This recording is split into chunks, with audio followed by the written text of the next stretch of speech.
4, 5, 6, 7,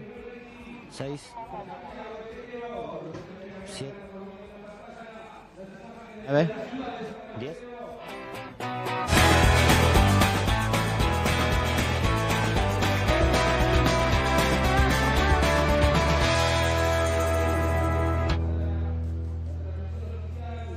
So hello and welcome to the UCI BMX Racing World Cup from Santiago del Estero. It is round number 10. It is going to be a cracking finale. I'm looking forward to all of the actions. My name is Matt Payne and I'm joined here in the commentary with the one and only Rich Eames. Rich, we have had an absolutely cracking time so far across the series, and particularly here in Santiago del Estero, here in the heart of Argentina. It's the oldest city in Argentina. It's got so much history, about 1,000 kilometers away from the capital, Buenos Aires, and it's an area that you know well, having been here, and you know just what an atmosphere it builds for the riders here, having spent time here. If you had to sum this up, what would you say about the atmosphere within the city? Well, it's so special in Santiago del Estero. The crowds here are so enthusiastic and knowledgeable about the BMX racing. They absolutely love it. I can only assume that the round 10 of the UCI BMX Racing World Cup is going to be an absolute barnstormer. I'm sure it will. And the track has produced some interesting results. It has definitely tested the riders. And we have seen a few changes, a few mix-ups in the pot. A bit stirred up, really, as we've gone through now. Our calendar started off in Sakarya, over in Turkey. We went through Papendal into Sarrion, and now we are here in Santiago del Estero. The first two rounds, 7 and 8, were very exciting, and of course round 9 has set us up very nicely for today's round, which is round 10. And of course we've had the World Championships in Glasgow as well thrown into there for our riders, so a really packed calendar for them, which has really set us up for some cracking racing. Now, the weather here is blazingly sunny. It's 13 kilometers an hour wind, and our graphics have it at 30, but I know you've got some insider information, Rich, from inside one of the team tents. What did their thermometers say? Yeah, I got a photograph through on WhatsApp a little bit earlier on. I believe it's up to about 37 degrees now in Santiago del Estero, so it's scorching. It is scorching now. As you can see, the women's under-23 standings are headed up by Tessa Martinez, who's guaranteed a top 2 position overall. And number 1 is possible for Veronica Stariska if she wins and Tessa Martinez does not make the final. And that 3rd place, well, there are 8 riders who are going to be up for grabs to take that. In the men's under-23 standings, well, the number 1 spot is secured by Rico Behrman. The number 2 is secured by Matteo Colstone, but any one of 7 riders can grab hold of that 3rd place spot. In the women's elite, well, the 1 and 2 are able to exchange places. That is still up for grabs, and that 3rd place spot is between Laura Smulders, Elise Willoughby and Zoe Clayson. So top 3 still open in the women's elite. In the men's elite, it's also a really busy. Now, the top 2 spots possible for 2 riders, that's Joris Dode and Romain Mayo. At the top, you can see that they are right up there, but it is Romain's to lose. For example, if Joris were to win, he needs Romain to finish 5th or lower. And in fact, for the 3rd overall, there are 4 riders who could be in that mix: Arboleda, Rencarol, Carmona Garcia and Marcotte. So as we hit this last round, the pressure is on these riders, isn't it, Rich? They really know that they've got to perform, and we're going to kick that off with our women's under-23 quarterfinals. Yeah, so much drama, so many storylines, and the storylines begin with the women under-23 quarterfinals lining up. Heat number 1, Veronica Stariska, Manuela Munoz Velez. We've got Fayed Mercado, Emily Hutt, Megan Williams, Moreno Olarte, and Loaza Yepes of Ecuador. That's the first rack of riders here in the women under-23 quarterfinals. They are lined up on top of the gate. Veronica Stariska of Latvia moving across to the outsides, possibly trying to keep us out of trouble in lane number 8. Megan Williams in 6.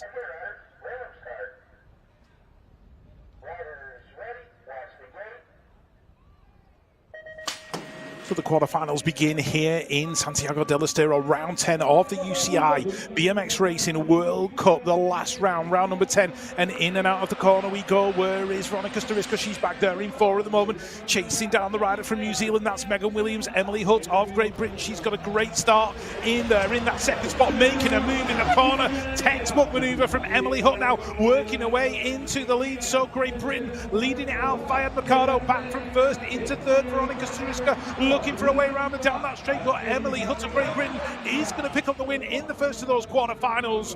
Megan Williams gets that second spot, Mercado in 3, Starisca in 4. So Emily Hutt might just be looking to finish her season with an exclamation point. Well, certainly looked very good through there, Rich, and that really has set the opener. Looked like dramas are off from that gate early on. We await to get the confirmed result. Remember, 4 riders going through on from the quarterfinals to the semifinals, and they are confirmed as Hutt, Williams, Fayed Mercado, and Starisca squeaking in there in 4th place. The rest of the riders, that's it. International World Cup season done. Time to get to the side of the racing and cheer on their teammates. Let's take a little bit of a look back here. Starisca, starting off in gate 8, had a lot of work to do. Yeah, she did, but Emily Hutt got a great start from the middle, and she worked her way into second, into that first corner behind Fayed Mercado. And as they came into turn number 2, look at this move from Emily Hutt. She went high-low, she stole the lead away. Megan Williams was going through her own scenario in that second turn, trying to get up into that second spot that she'd secured by the line. Starisca with the late charge secured that 4th spot, and she's into the semi-finals. Great riding and those semi-finals. We are going to see the riders. Great to see the fist bumps, the camaraderie afterwards, the congratulations that go out to the riders. So we're going to see, or will it be fist bumps or will it be fisticuffs from our next set of riders? This is Heat 2, the second of our quarterfinals, and Ava Corley is the rider on fire at the moment. She was so quick, wasn't she, in last round? That was round 9. Yeah, we're looking to see if she can pick up the win in round number 10. Riders ready, watch the gate. So a long pause there on the gate. The 2 Americans on the inside, and the Australian Isabella Schramm in the middle of the pack there, and the South Americans moving across. Cordero into that 3rd spot. Cordero out of Ecuador as they head down towards turn number 2, but it is the winner of round number 9, Ava Corley, who leads it into that corner. Where is Schramm? She's in there in that 4th spot, but she's got a rider chasing her down that 3rd straight. She's just opened up a bit of a gap now, so she might be safe in that 4th spot, but it is Ava Corley and Mackenzie Gayhart of the USA. They're going to go 1 and 2. Schramm's going to get through in that 4th spot. Cordero getting the 3rd place, but Ava Corley, the consistency starting to come through now as well as the speed, and she's looking great in the quarterfinals.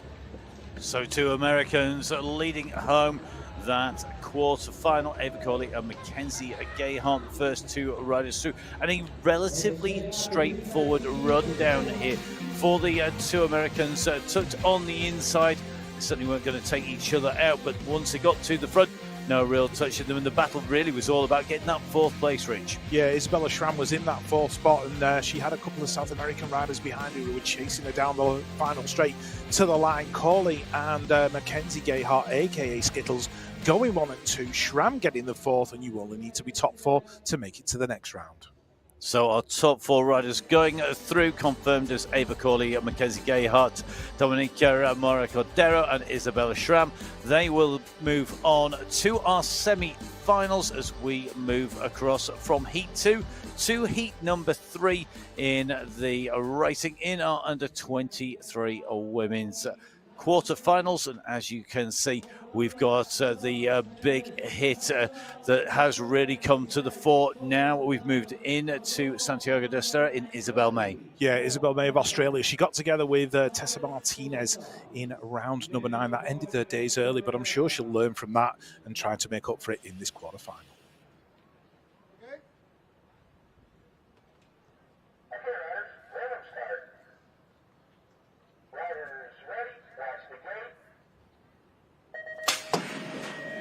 So riders head down the hill in quarterfinal number 3, and it is Isabel May of Australia. Moves across from the outside lane, looking like she's going to pick up a whole shot into turn number 1, 2.443 out of the gate. So a speedy exit down the hill, and she's out front as they head towards turn number 2. So the Australian leading it through.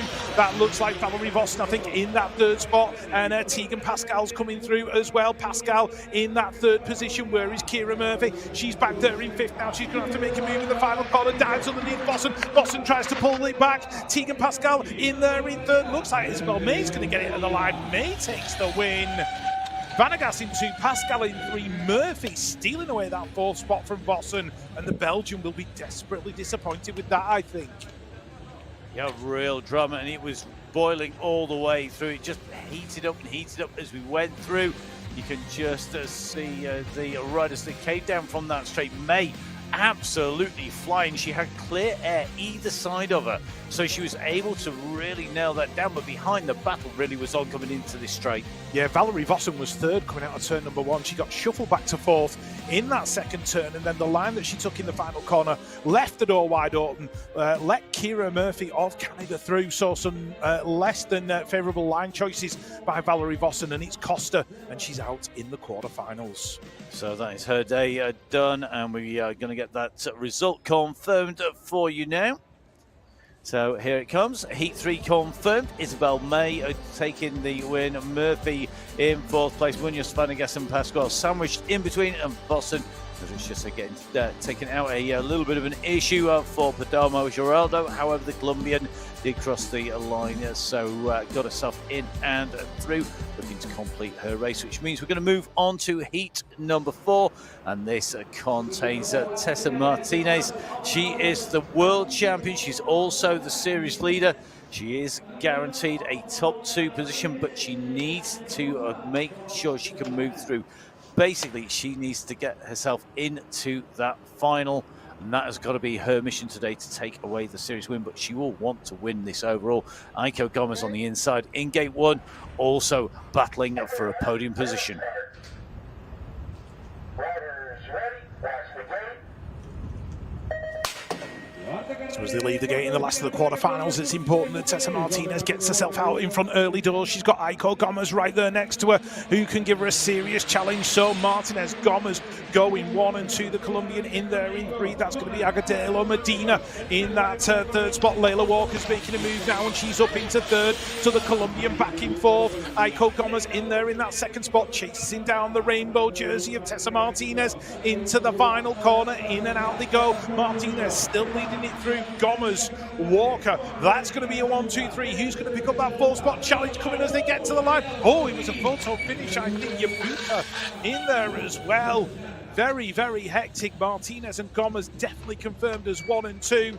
So the dream of World Cup glory gets a little bit closer for Tessa Martinez. And she's got to know that she's got to keep making it through, keep out of trouble, keep clear of Aiko Gomez. Gomez got a good start on the inside. You could just see as they came down here, though, the world champion Martinez really wanted to come in to that 1st corner with a little bit of sliding room, with a little bit of space, and she achieved that behind. It looks to me like Yabuti just continuing to push away in through that race field there. That battle for 4th and 5th place went to, I think, a photo finish. Will Layla Walker make her way in and through? She was so close. She was up against Agudelo Medina, who's going to go through. Oh, Walker goes out, and that is incredibly close there. Hundredths of a second only separating the riders in 4th and 5th places. So the expected finalists in and through. Layla Walker, probably the biggest name there, being pushed out in the women's under-23 quarterfinals, which means we're going to move on to the men's under-23 quarterfinals. Absolutely flying Rico Bierman, securing top spot. Matteo Costane secured 2nd spot, but any one of 7 riders can take 3rd place in this. So there's a lot of pent-up and probably hot anticipation from these riders. They know what they can do. Yeah, definitely looking forward to it, because Thomas Materano's right up there in the mix, and you've got Braden Kemple in there as well, and Jesse Asmus. So let's see what happens in quarterfinal number 1. Okay.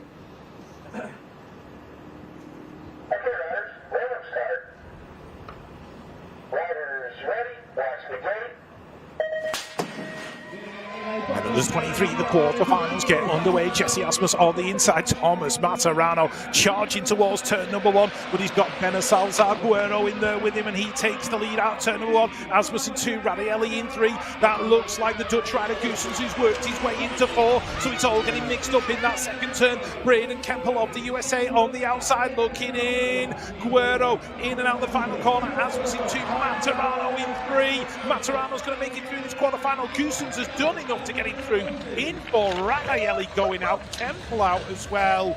But that was a great lap from the Ecuadorian Salazar Guerrero. Jesse Asmus with a solid second spot finish.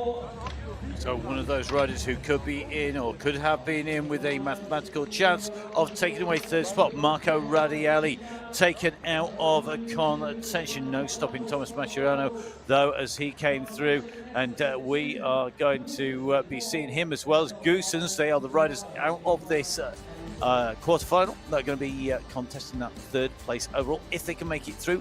And as you can see, Asmus right in front with Ben Alcazar as well. Now on to the second of our heats, the man who is in winning ways, Rico Behrman, will be looking to take away top spot of the rest. They are all fighting for points, but not in contention for that third place overall. So maybe slightly different pressure on the riders. Yeah, Rico Behrman in there on the inside. Justin Cusack-Williams in the middle. Let's see what goes down. Okay, riders, let them start. Riders ready, watch the gate. So it's David Ramirez of Argentina in gate number 3, and his start's not been the best, but one rider who has got an absolute blinder, that is Rico Behrman picking up the whole shot. Cusack-Williams, oh, Ramirez goes down in that first turn, so his World Cup round number 10 is over. Behrman in there in the lead, Cusack-Williams in there into the Colombian, that's Santiago Santamarino in there in that fourth spot right now, but being pursued by Noah Elton into the final corner, in and out they go. Oh, he's gone down in the turn, that's ended his day. Noah Elton's going to pick up that fourth spot. All action in that one, sliding out in the final corner. Wow, we'll have to have another good look at that and break down exactly what happens. Rico Behrman, and no problems for him. The man from New Zealand who has already secured that top spot going through. He will want to finish his season on a win and show everybody just how strong he is as he's going to be making his way up into the elites. And just looked like a slide out there as he came in and threw. Not too much of a lean on him. No, and meanwhile Rico Behrman and James Cusack-Williams were going 1 and 2 across the line, so Behrman looking to end his World Cup campaign on a high. So the riders are going through. Remember, it's top 4, and Rico Behrman, at least he's breathing hard. That does make me feel a little bit better. You can see the visor just going flying off the helmet. So a hard enough hit that his head came into contact with the floor. The helmet did, but rolling his way through, and I'm sure will be picking himself up, looking at watching and supporting the teammates out there. The athletes village and the riders team tents are very busy, and it's a great atmosphere in there as we move on from this into our third of our quarterfinals for the men. So the third quarterfinal now, Callum Russell in here, Marek Neusel in here as well. Two of the big names who could be challenging for that third place in the series overall. Yeah, be interesting to see if Callum Russell can get himself into a podium position at the end of the series. And I low-key think he's got a win in him as well, possibly. We'll see. Okay, riders, let them start. Riders ready, watch the gate. There was a little twitch on the gate there from the rider in lane number 6. That was Latalo Merlo, but it's not affected him as he heads down towards turn number 1. Callum Russell on the inside. Looks like Bennett Greenoff is the man out front at the moment. Argentina in there in 3 and 4 at the minute. Federico Capello, where is Marek Neusel? He's in there in that third spot now. So the Czech Republic rider moving himself up into a qualifying position. But it's Greenoff and Russell going 1 and 2 into the final turn. In and out they go. Neusel in there in that 4th spot under a little bit of pressure as they come towards the line. Looks like New Zealand are going to take the win. Greenoff, Russell, Capello, Neusel. That was your 1, 2, 3.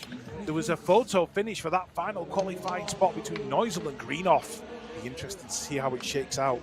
Yeah, going to really affect things. Marek Neusel currently sitting on 376 points. He needs to top the 532-point mark. It is a big ask for him, but it's more than possible given the vagaries of BMX.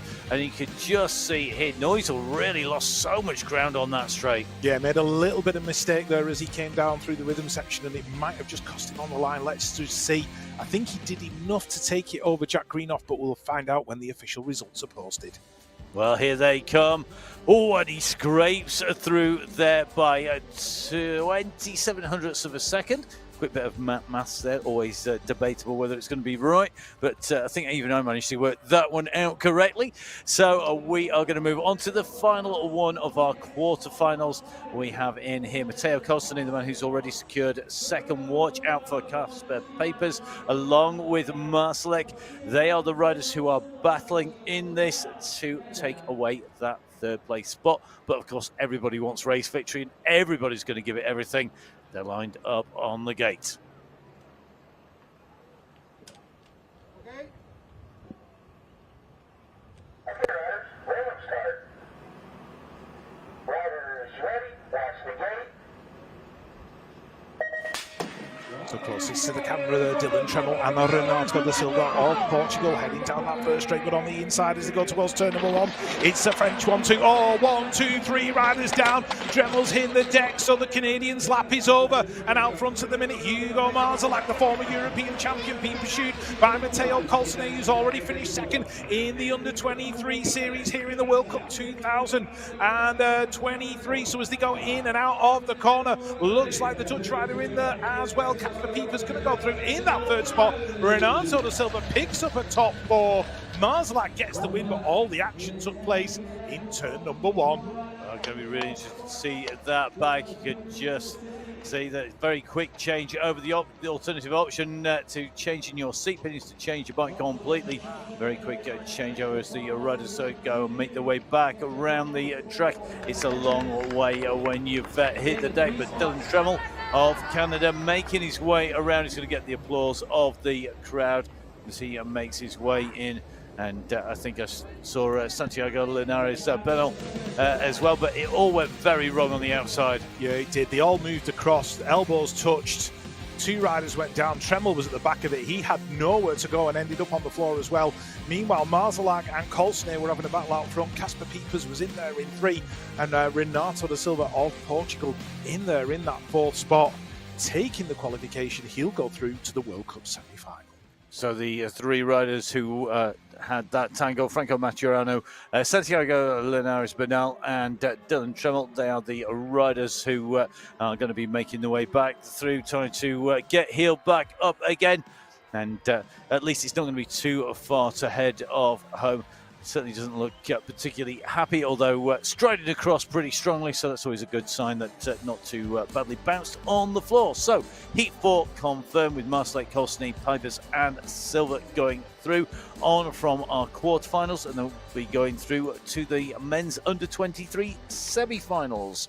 Next up, we move from our under-23 age category across to our elite age categories. So this is that slightly older age group. It's the riders really at the absolute pinnacle of their career. The women's elite quarterfinals are going to come up first, and we have a star-studded list in here, including Sayaka Kakibara, who wants to get herself in and through. She needs to get herself basically in and to get herself through. If she stays in front of Beth Shriver, she's going to take that title. But Beth has a lot of work, and so needs to have a very bad day for her to be displaced at the top of the standings.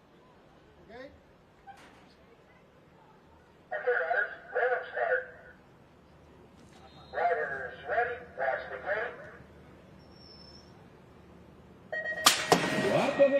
Riders leave the gate in the first of the quarterfinals for women elite. Saya Sakakibara, the series leader, on the inside, looking good into turn number 1, picking up that whole shot. The two Colombians, Mariana Pon and Gabriela Bolle Carrillo, in that 3 and 4, but one of them being shuffled back. I've got a feeling that is Bolle Carrillo back in that 5th spot right now, and the Swiss rider Nadine Eberhard in there in that 3rd spot. But Saya Sakakibara out in front, Mariana Pahon in there in 2, Eberhard in 3. The question is, who's going to get that final qualifying spot as they go towards the line? Carly Kane, I think, is going to make it in. Is she going to get caught to the stripe? I don't think she did. Carly Kane gets the 4th, makes that semi-final. Saya Sakakibara taking the win. A great lap from the series leader. And the series leader, by my calculations, this is why I've been warning you, my maths is always debatable. However, by my calculations, now that she is in the semi-finals, she cannot be beaten. The point score in the semi-finals, by being in there, by getting 26 is 70 points. That should be enough to secure that, and should mean it's impossible for Beth to come past her, even if she takes the win. But Saya Sakakibara, she is one of those riders. The win is absolutely golden for her.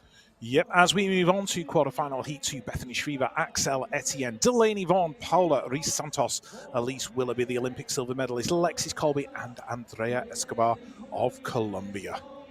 Quite the stacked lineup in heat number 2. Bethany Shriver, the world and Olympic champion, on the right of the screen as we look, and Elisa Willoughby in the 11. She's up there in gate number 6.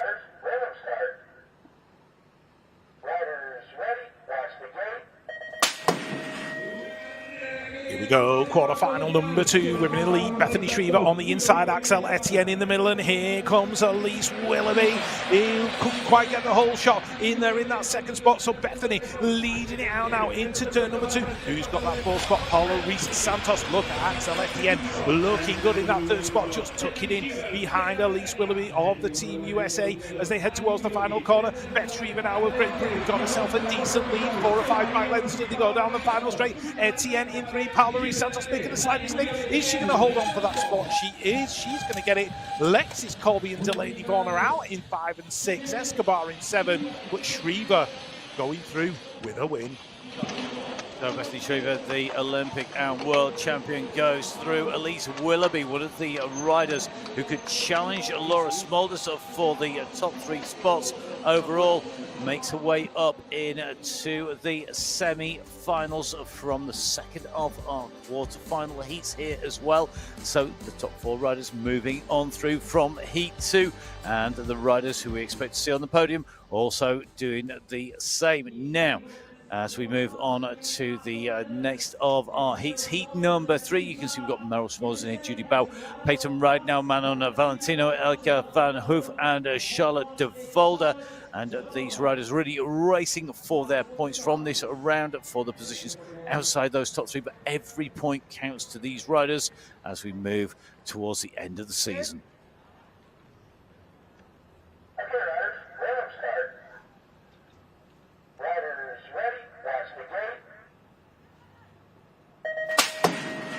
It's a Dutch duo in gates 1 and 2. Meryl Smulders, Julie Bow heading down the straight. Oh, one of them's got it completely wrong. I've got a feeling Julie Bow has just gone completely over the handlebars, going over that 1st jump. Manon Valentino in there in that 2nd spot, and it's Meryl Smulders leading it through. Who's got the 3rd out? Looks like Charlotte de Volder in that 3rd spot. Is she going to make the World Cup semi-final? Elke van Hoof in there in 4. There's only 4 places and 4 riders as they head into the final turn, so it's just about the order that they finish. Elke van Hoof wants a little bit more. Is she going to get it at the stripe? She might have just stolen it away from Charlotte de Volder. That's going to be a photo finish. Smulders, Valentino going 1 and 2. But Judy Bow, went down with a huge impact on that 1st straight. Yeah, she went down, and Peyton Rideout also taken out of contention. It went very, very patient. It went over. Good to see Peyton Rideout making her way to the side of the track, and it's always tricky, isn't it? If you get that wrong, it almost looked like she completely takes the jump. Yeah, didn't quite catch the replay there as she went through. I had an eye on Peyton Rideout, but Meryl Smulders taking the win. And it was 4 riders crossing the line, 4 riders going out. Looks like Judy Bow is actually sat up right there, which is a great thing to see. And yeah, let's see what happens. So the results are through. Meryl Smulders, Manon Valentino, Elke van Hoof, and Charlotte de Volder are your qualifying riders going through the other two riders, Judy Barrett and Peyton Ride now being taken out of the competition. They won't be making their way through to our semi-final. Now, in the next of our heats, so we have Laura Smulders. She's the rider who we know has the pedigree. She's a rider in the hot seat for the third place on the podium behind Saya Sakakibara as well as Beth Schreiber. However, in this heat, all these riders will want to be in that fight and they will want to get as close to the podium, because even if you're not on the podium, Rich, every point counts. These positions are critical, aren't they, as we move up through the racing, as we move on. And the riders will want to get back into training because they know that they're going to make a move onwards. Great to see that despite coming down, there's still a sense of humour from Peyton as she gets checked out by the team there. Ripped jerseys are kind of part of the sport, aren't they? Yeah, definitely the scars of battle, I think you could call it for Peyton Ragnar. That USA jersey, I think, might just be going in the bin before she gets on the plane home. Don't do it. Send it over to Rich, send it to us. I'm sure we can find somebody in the various BMX clubs that we know who would absolutely love that. We will give it away to somebody. Please don't put it in the bin. Send it over to us. Get in touch. Okay. Never mind getting loads of spare gear for all of the kids who we know who race BMX. So let's move on to this. It is heat number 4 of our quarterfinals. Riders lined up, ready to go. Smulders, Simpson, Stansel, Reynolds, Tano and Murr all in this one, heading down towards the first corner. Laura Smulders on the inside. Molly Simpson in there as well for Canada in that third spot. Lauren Reynolds in 4, and it's the USA rider Felicia Stansel who's in that second position as they go into the turn. All moves being made now. Reynolds diving up the inside. Kanami Tano on the outside looking in. Right now Camille Murr's in their position to get in as well. So as they go into the final corner, it looks like Lauren Reynolds is in 5. Smulders is going to take the win. It's going to go Smulders, Stansel, Simpson, who got that 4th spot. Camille Murr of France taking it. Lauren Reynolds out of the quarterfinal stage, and that's not what she expected. It's definitely not what we expected either, as she comes through. Lauren Reynolds has been improving nicely towards the end of the season. She wasn't so good in the middle, 31st place, her lowest points, her lowest placing, but she's been right up in the top 5, top 6, top 7 in the last round. So we're going to be disappointed with that. So Smulders, Stansel, Simpson, Mare going through. Reynolds and Tano, their season's racing on the UCI BMX Racing World Cup is done and dusted. So that's our women's quarterfinals over, and we'll be moving on to the semis a little bit later on. We are now going to go across to the men's elite quarterfinals, and this means that we are now going to dive in with the men. We've got our quarterfinals, and the very first quarterfinal has Joris Dode, one of 2 riders who could take the top spot here today. He has his work cut out though, because in every scenario I looked at, he has to basically be so far in front of Romain Mayo. It is like being in a different time zone. Yeah, it's going to be tough, but if anybody can get it done, Joris Dode can.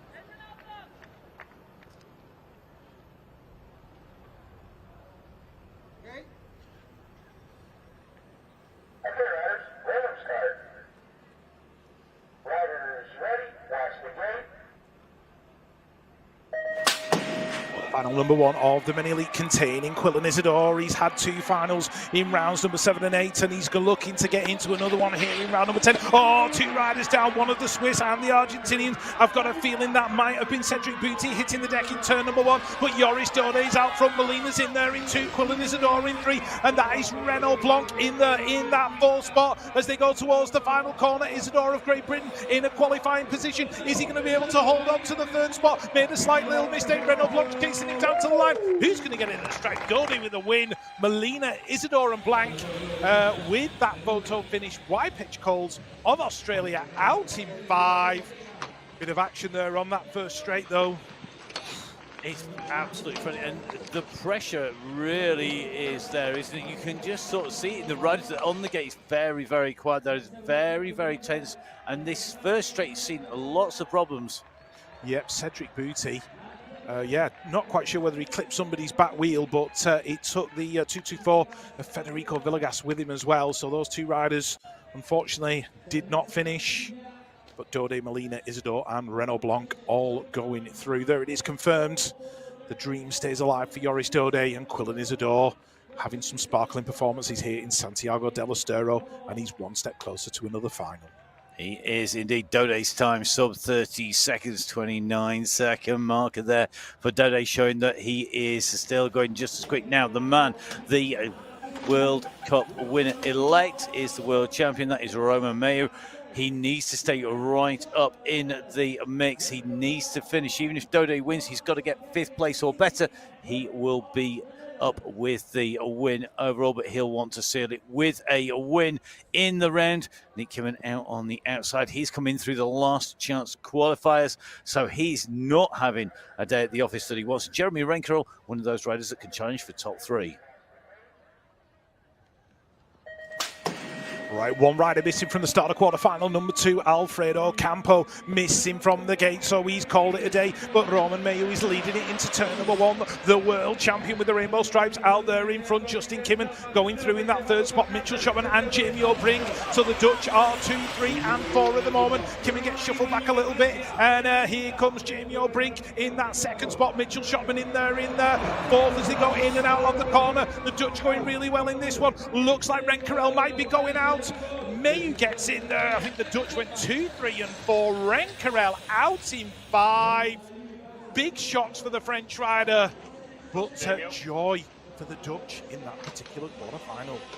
So Jeremy Renkerel, the rider most likely to challenge Diego Arboleda for that 3rd place. At this stage, he needed to make his way through to score a big bucket load of points. He was sitting 429 points back, so he needed a big score. But it is Roman May who goes through slightly slower time than Joris Dode there. But Jamie O'Brink and Nick Kimmin going through with Schopman. So we're going to see who will be joining them. We're going to move on to heat number 3, and our riders lined up, all ready to go. Simon Marcotte, the last possible rider who could challenge for a 3rd place spot if he can take the win here today, and it is pretty much that many points that he needs to score to move himself up into a podium position. Yep, Great Britain fans will have their eye on Kai White of the 87 plate. They're in the middle of the gate next door to Eddie Clertet of France.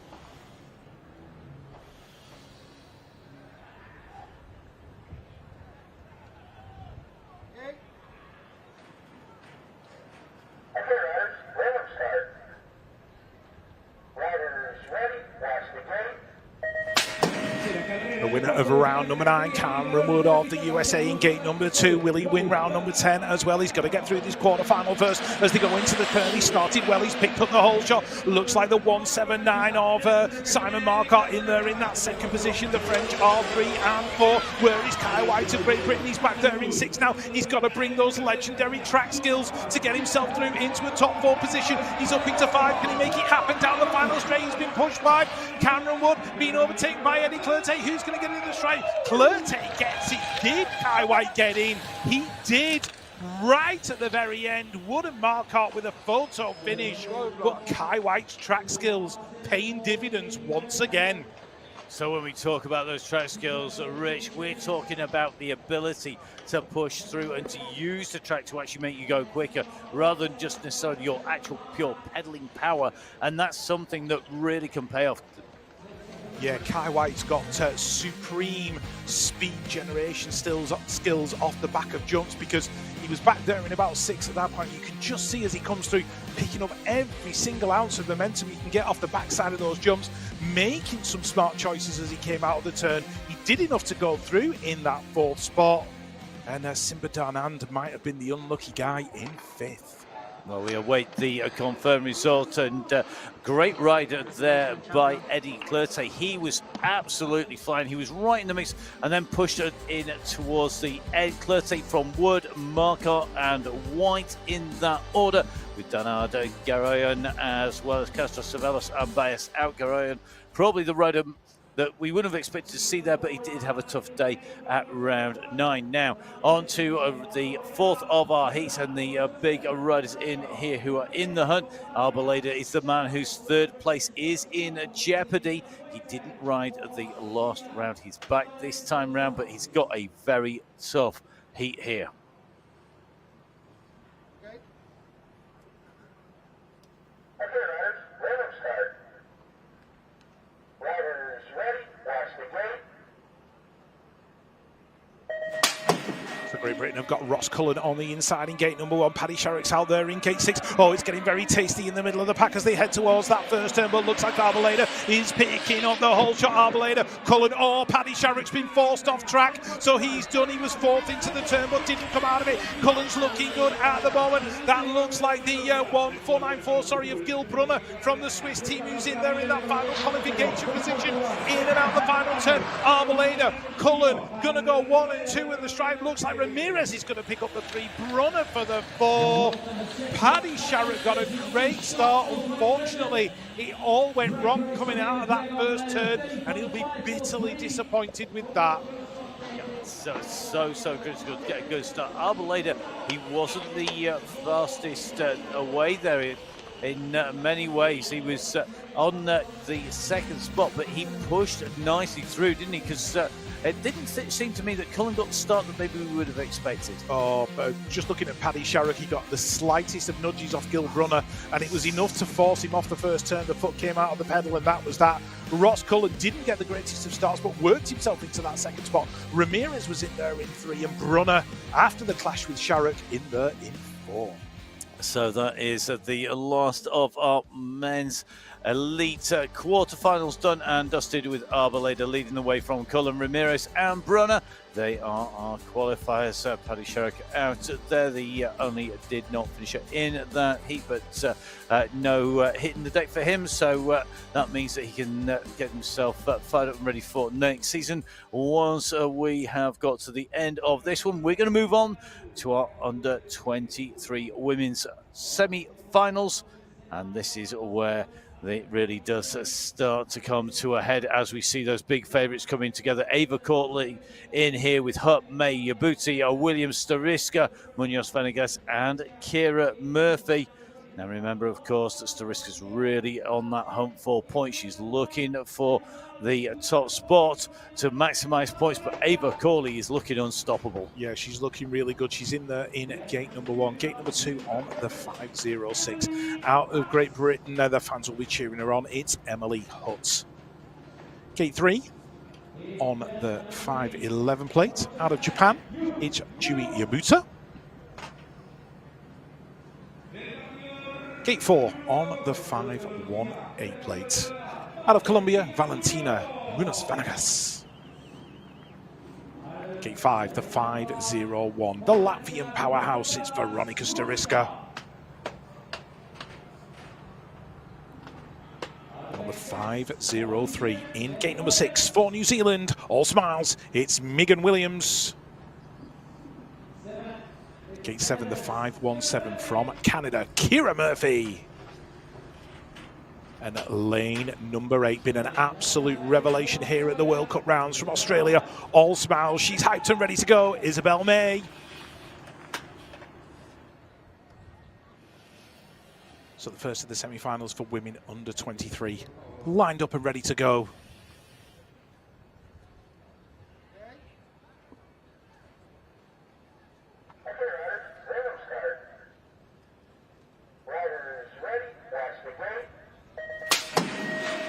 On the outside, Corley on the inside, riders who are capable of getting it done. Emily Hutt comes up short on that first jump. She's going to be about 5th into that first turn. They work their way across from the outside. Ava Corley and Stariska going 1 and 2. Emily Hutt makes a great move in that first turn, works her way up into 3rd position. Let's have a look. Here comes Dewey Yabuta trying to get in there as well. And Megan Williams of New Zealand, but Corley, the winner of round number 9. She's looking good in this semi-final. Stariska right on the back wheel. Emily Hutt doing enough to work her way into another under 23 World Cup final. It's going to be Corley, Stariska, Hutt, and I think it was Megan Williams as well. 1, 2, 3 and 4, Venegas in 5. And Corley, the confidence just flowing out of this young American now. One step closer to another World Cup win. one step closer, but interesting to see Stariska, despite being thrown out on the outside, they're really going well from gate number 5 to come up and into contention. And from the start here, you could just see Emily Hutt after that first jump. I mean, she had so much ground to make up. Yeah, the snap was great from Emily. It just didn't go the way she wanted it to over that first jump, but she made a move in turn number 1, worked herself up into that 3rd spot, and that's where she stayed for the rest of the lap. Meanwhile, Ava Corley and Stariska were going to go 1 and 2. Megan Williams, safe in that 4th spot, takes it and makes her way through into the final. So the riders who are battling for top 3 positions, all going through from the first of our semi-finals. Corley, Stariska, Hutt and Williams. All the riders who could possibly stand on the podium from the first of our semi-finals, and all going through. And we're going to move on to the second of our semi-finals, and this of course contains our winner-elect of the series. That is Tessa Martinez. She is looking to take that away, but she's going to be challenged by the riders alongside, and not least by Mackenzie Gayhart, one of the riders who has the possibility of moving herself onto a podium depending on what happens. Yeah, and she's next door to Tessa Martinez of France, the world champion in that rainbow jersey. They're in gate number 2. Gate number 3 on the 5-1-2. The colours of Colombia hit the podium in round number 9. It's Shari Nicole Mercado.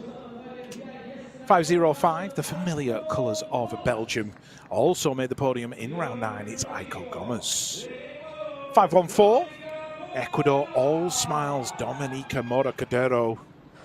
In gate number 6 on the 5-2-3 for Colombia, Mariana Agudelo Medina. Gate 7, the 5-1-5, getting ever faster from Canada. It's Tegan Pascal.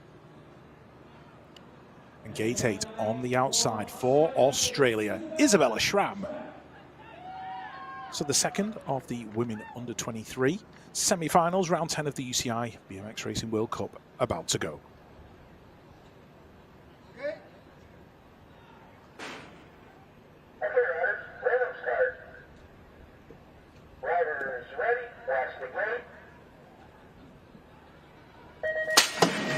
Oh, Aiko Gomez hit that gate. She went a smidge too early, put herself right at the back of the pack, so she's going to have to work hard to make the final and try and repeat that podium. Meanwhile, the Colombians are out there 1 and 2 at the moment. Mackenzie Gayhart in there in 3. That looks like Schramm in 4. And Tessa Martinez is in the middle of the pack. She's in 5th now. She really has to make it work. Cordero's dived underneath. Martinez in there in 6. Gayhart in 3. Mercado leading it out. Mackenzie in there in 2. Mackenzie Gayhart of the USA is Tessa Martinez going out at the semi-final stage. She's pushing hard, she's trying to get in. It's going to be a photo finish. Mercado, Gayhart, Medina, Cadero. Looks like Martinez is out in 6. All drama in the semis. And this does leave it wide open now. If Stariska wins in the final and Tessa Martinez does not make it to the final on my notes, which she hasn't, it means that the title could go to Veronica Stariska if she can take the win. That is some serious, serious pressure on Stariska. It is hers now to grab hold of. She's been given the opportunity here. What went wrong here for Tessa Martinez? Just not getting out the gate quick enough? Well, maybe she didn't get out of the gate quick enough. She was looking good on the inside going into the turn, but down that second straight, it went from bad to worse. She ended up in there in 6. She was desperately trying to make some moves, tried to snake her way down the inside, didn't do enough, ended up in that 6th spot. Meanwhile, Mackenzie Gayhart was stealing her way into the final, and Martinez, well, the disappointment evident on the French rider's face. And her fate no longer in her own hands here, and she knows now that all she can do is watch and hope, and look at the disappointment. I'm not surprised. She's worked so hard all season. She really has been the rider to beat. Great ride by Faya Mercado, a rider with the chance of going into a top 3 position at the end of this, so doing her chances of no harm at all. Mackenzie Gayhart going through with Agudelo Medina and Maura Cordero, and Martinez and Gomez both out here, so riders who could have been on the podium not making it through in terms of Gomez and Martinez now having to hang on for everybody else. Yeah, the drama's definitely starting to play out as we move on to men under 23, the first semi-final. Bierman, Asmus, Marzlak, Maturano, Callum Russell, Casper Piepers, Marek Neusel and Noah Elton of Australia. So serious lineup in semi-final 1. And the World Cup champion in under 23 men for 2023 is confirmed. It's Rico Bierman of New Zealand. Next up on the 5'11", aboard that very familiar pink bike for Australia, it's Jesse Asmus. Gate 3 on the 5.05. The former European champion out of France, it's Hugo Marzlak. Gate 4 on the 5.16. Definitely wants to give the crowd something to shout about. It's Thomas Maturano. 5.08. Great Britain. Gate number 5. Look at the steely look in his eyes. It's Callum Russell. The 5.02 of the Netherlands in gate number 6. Casper Piepers. Gate 7 on the 5.10. Already hit a podium here at Santiago del Estero. It's Marek Neusel. And in gate number 8 on the 5.44. The green and gold of Australia for Noah Elton. Semi-final number 1 is about to leave the gate. Okay, riders, rhythm start. Riders ready, watch the gate. But Elton on the outside, Asmus on the inside. Can the Australians get it done and get into another World Cup final? Maturano's battling away with Bierman into turn number 1. Asmus in 3. Oh, Callum Russell sliding out. 1, 2, 3, 4 riders gone down, I think. So it's going to be a case of who gets up the fastest and gets back into that 4th spot. Meanwhile, Rico Bierman and Thomas Maturano going 1 and 2. Asmus is in there in 3. Who's going to pick up the 4? These 3s are definitely in the final. Who's going to get it down that final straight? Didn't quite catch who the rider was. Asmus in 3. Bierman takes it. Maturano in there as well. Who's going to get that 4th spot as they cross the line? We'll wait for the confirmation. Who's got it? We're not quite sure right now. I've got a feeling it might be Marzlak or Russell, one or the other. We'll have to see here. Going to be really tight as they come through. Just watching our screens. Well, that's Marzlak picking himself up, so that's certainly Neusel up there as well. So Neusel and Marzlak are not going to be in the running, and that has ended their chances of taking a top 3. And this was just, it snowballed, didn't it, from that slide? Yeah, Callum Russell, both wheels disappeared from underneath him. Marzlak was rolling around on the floor underneath there as well. So their laps were done. These 3 out in front, Bierman, Maturano and Jesse Asmus just having a cruise into that final. And it's a case of who picked up that 4th. I've got a feeling it might have actually been Noah Elton, but we'll wait for the confirmation. Well, we certainly saw a Dutch rider go down there, and I don't think he picked himself up as quick. He didn't. Casper Piepers is out. So Bierman, Maturano, Asmus and Elton going through. Good spot there. Rich, Piepers, Russell, Marzlak and Neusel. That's it. Game over. They're not going to make our finals here. The first of the men's semi-finals already.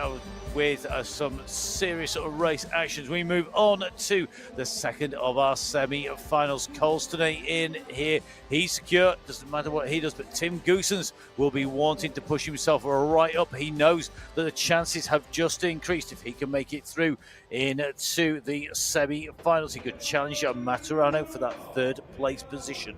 Yep, gate number 1 in the semi-final for Ecuador, Pedro Benalcázar Guerrero. Looking very pensive there. I'm sure he's definitely ready to go, though. The 5.14 in gate number 2 out of New Zealand. It's Bennett Greenoff.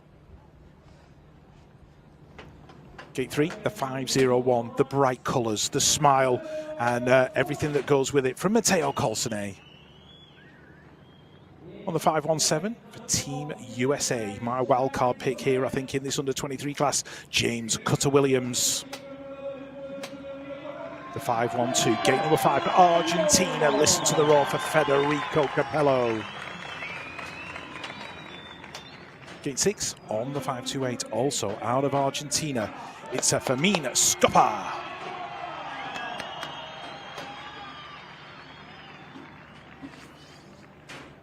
Gate number 7, the familiar colours of Dutch BMX. It's Tim Goossens.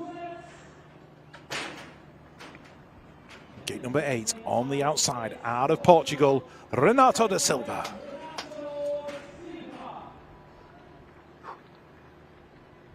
Semi-final number 2 of the men under 23, round 10 of the UCI BMX Racing World Cup.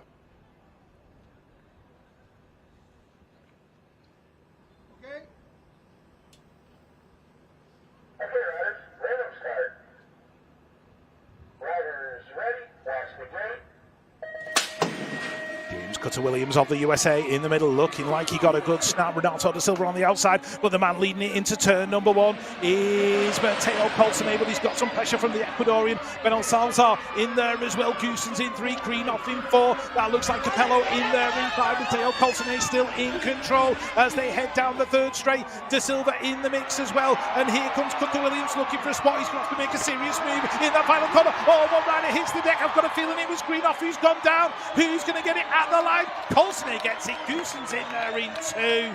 3rd spot going to Capello, Benel Salazar in there in 4th, and James Cutter Williams of the USA unlucky, disappointed in 5. And that just looked to be a bounce on the way through, so you can see he is, I think, more disappointed than anything else. So so you can see the riders coming down here. It was packed. Colston, great start from him under pressure, but that start just kept him in the mix all the way through. Then just a bad line choice there, almost just didn't turn in quite as early. Yeah, it was just a connection with Capello as they went into the corner, and the nudge was just enough to put Greenoff on the floor. Meanwhile, Mateo Colsone was working his way through to the line. Goossens was in there in 2. Benel Salazar coming through in 4, and you could see the disappointment on James Cutter Williams there as he came in 5th. Yeah, really good to see the pat on the back there as well as they came through to say, you know, hard luck, not this to be this time, and it is a one big family that makes its way round, and of course we do wish well to anybody who does bounce on the floor. I said his family would, but Colsone, Goossens, Capello, and then Alcazar going through. Goossens, of course, holding on to his chance to challenge Thomas Maturano when we get into the finals for 3rd place with Behrman, Mateo Colsone already secured. Let's go on to our women's elite semi-finals next, and of course this is where things get critical for the riders. Now, by my reckoning, Saya Sakakibara has secured the title by making it into the semi-finals. That should score her enough points to be untouchable at the top. However, she's not going to be content with that. It's a bit like when you say, we wanted to give you a speedboat, but you know what? You're not going to get that. We want something even better. Yeah, absolutely. And there in gate 1 is the rider with the red number plate from Australia. It is Saya Sakakibara. Gate number 2 on the 22 plate, your Olympic bronze medalist and Dutch flyer, that is Merrill Smulders. Gate 3 on the 100, the double Olympic champion, the queen bee of BMX, it's Mariana Pajon. Gate 4 on the 94, out of Switzerland, it's Nadine Eberhard, all smiles. Gate 5, the 207 from Brazil, it's Paula Reis Santos. Gate 6 on the 23, the 2022 world champion from the USA, it's Felicia Stansel. The 777 out in gate 7 from France, it's Camille Mer. And gate number 8, the 504, also out of France, Charlotte de Volder. Semi-final number 1, women elite here at round 10 of the UCI BMX Racing World Cup. Okay. Okay, riders, random start. Riders ready, watch the gate. The semi-final women elite underway. Saya Sakakibara on the inside. Merrill Smulders got a great start, and Mariana Pajon's right in there as well. But Sakakibara is picking up the whole shot. She's in there in 1, Smulders in 2, Stansel in 3, Pajon in there in 4. That's Nadine Eberhard going through in 5. But the Australian, the series leader, Saya Sakakibara, leading it down the 3rd straight. But here comes Merrill Smulders. She's looking to make a move in that final corner. Stansel and Pajon are about 4 or 5 bike lengths behind as they come out of the turn. Saya Sakakibara is Is she going to pick up the semi-final win? Yes, she is. Beryl Smulders in there in 2. Stansel in 3. Pahon in 4. Navy Neighborhard out in 5. But Saya Sakakibara taking the semi-final win. What a ride by her. She keeps on nailing it time and time again. It's just like it's another day at the office. It's time to hit this from gate 1. Absolutely nailing away down here. No problems at all. The battle behind, well, it was really just about getting yourself through. And our first 4, they got themselves clear and out of trouble. Yeah, definitely. Mariana Pahon, the double Olympic champion, taking that final qualifying spot. But there was no doubting he was out in front, and that was Saya Sakakibara. So we just await those confirmed results, and here they come. It is Sakakibara, Smulders, Stansel and Pahon going through with a time 32.285 for Saya Sakakibara. Of course, those times critical for getting the gate times on the way through. So you can see we are now halfway through the women's elite race, and as you can see, this is the battle at the top of the standings. Saya Sakakibara is, we think, now secure above Bethany Shriver, even if she takes a win. Laura Smulders can be challenged by Elise Willoughby, though, for that 3rd place spot. Now, Smulders needs to finish in that final 6th or above. She's got that nailed. However, that is going to be not necessarily a given the amount of riders in there. And she's got to get through this semi-final, Rich, in heat number 2. Yeah, and she's in gate 2. Elise Willoughby, I think, out there in gate 4. So it's going to be interesting to see how it pans out. Meanwhile, in gate number 1, the world and Olympic champion from Great Britain, it is Bethany Shriver. Gate 2 on the 2 plate, Laura Smulders of the Netherlands. Gate 3 on the 13 plate, been an absolute revelation here at the World Cups in Santiago del Estero. It's Axel Etienne. Gate 4 on the 11 plate from the USA, the Olympic silver medalist Elise Willoughby. On the 971 out of France, back on the World Cup scene, it's Manon Valentino. Gate 6 on the 44. Will she see daylight coming out of that first turn? It's Molly Simpson. On the 208, gate number 7 for the USA, Carly Kane. Gate number 8 on the 91. The familiar colours of Belgium and the familiar face of Elke van Hoof.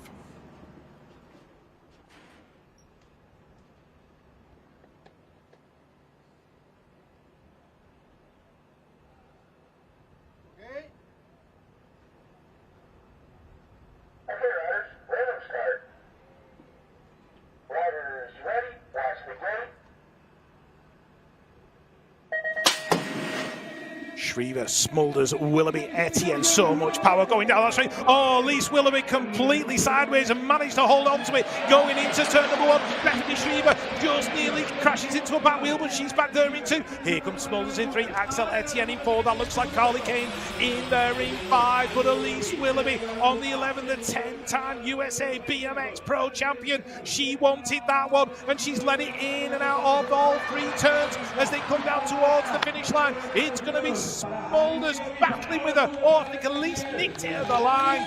Smulders and Willoughby a photo finish. Shriver in 3. She's made the main event. Axel Etienne in 4. Carly Kane doing a great job in 5. But it all got a little bit tense there as they came down the first straight. Bethany Shriver doing enough to get in and through. I'm sure she would have been loved to have been challenging up the front, but a bit of a bobble there by Willoughby that really did shake things up, didn't it, Rich? Yeah, there was a sharp intake of breath from over here as she went over that first jump into the corner. Cut off Bethany Shriver, left her enough room to stay upright, and as they went in and out the final turn, Etienne was in 4, Carly Kane was in there in 5, and it came down to a photo finish between Elise and Laura. Beth safe in 3, Axel in that 4th spot. I think Smulders might have just stolen it at the line. We'll await the official confirmation. And there it is, Laura Smulders taking the win in semi-final number 2. Elise Willoughby in that 2nd spot. Bethany Shriver in 3rd. Axel Etienne confirmed in 4th. Carly Kane, the unlucky rider, in 5. So our women's elite semi-finals done and dusted. Our 8 riders making it through, the riders who are going to be challenging for the title and for those podium positions. As we move on to our men's elite semi-finals here at the UCI BMX Racing World Cup from Santiago del Estero. Now, the standings are really critical here. Roman Mayo is the man who is in the driving seat. Joris Dode has to do everything he can and rely on what is an uncharacteristically bad day from Roman Mayo, but he has had them at the back end of the season.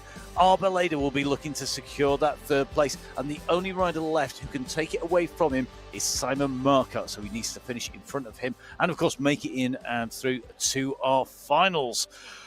Wow, it's going to be a busy one. And, of course, Dode is the man with it all to do, Rich. Yeah, it's definitely going to be interesting to see how these semi-finals shake down and how it ends up at the end of round number 10 of the UCI BMX Racing World Cup. And there is the 33 plate having an absolutely stellar season. Can he end it with the World Cup title? He's got to get through this semi-final first. That's Joris Dode. Gate number 2 on the 741. 3rd in the standings. He's looking to keep it. That is Diego Arboleda. On the 200 plate, the new shining star in Dutch BMX is Jamie O'Brink. Gate 4 on the 278, always entertaining, always makes it happen on the track, Carlos Ramirez. Gate 5 on the 207, doing it for Great Britain, it's Quillan Isidore. On the 815, out of France, gate number 6, Eddie Clerté. Gate 7 also out of Great Britain. Keep your eye on this guy, the Prince of Peckham, Kai White.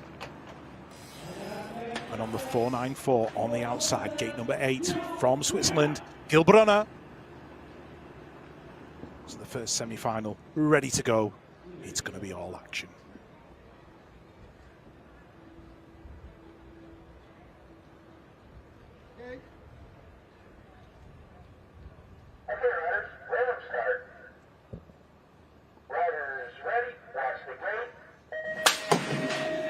Dode on the inside from gate number 1. He's got to get into the final to keep the dream alive. He got a little bit shaky down into that first turn. Arboleda and Clerté going 1 and 2. Looks like Joris Dode is trying to work his way in, and he's into that second spot now. Gil Brunner in the mix as well. Where is Quillan Isidore of Great Britain? He's in about 4th of the minute. Being pushed high though in that turn by Ramirez. Has that left the door open for Brunner as they go towards the final corner? In and out they go. Arboleda, Dode going 1 and 2. That looks like Ramirez in 3. Quillan Isidore is going to make another World Cup final here in Santiago del Estero.